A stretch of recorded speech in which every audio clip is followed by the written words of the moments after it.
Hey everybody, Mr. MathWell here. It's the first day of summer and I'm finally done school. I'm on holidays, so what do? First day of holidays, I gotta make myself some lunch. And yes, how am I making myself some lunch? Well, with a parabolic dish and the sun's rays. I don't know if you can see that there, but I have a hot dog cooking so nicely.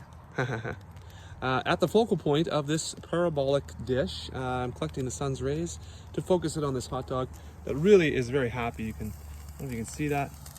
It's definitely sizzling and it might explode. I'm not sure. It's not a very even cook, I would say, but nonetheless, you know, the sun is doing its job. Yeah, look at that.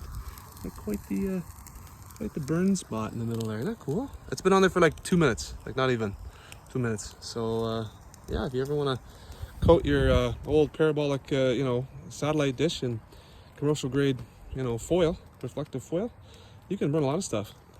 I burnt a ball of paper this morning, and I thought, well, I'll try and cook a hot dog here. So I'll show you the first hot dog that I made. There's the first one. I don't know if you can see that in the bag there. Yeah, it literally cut blue in half and burnt to a crisp. So anyways, I don't know. I should be on holidays, but I'm still doing science experiments. So hey, have a great summer, everyone. Yeah, eat well.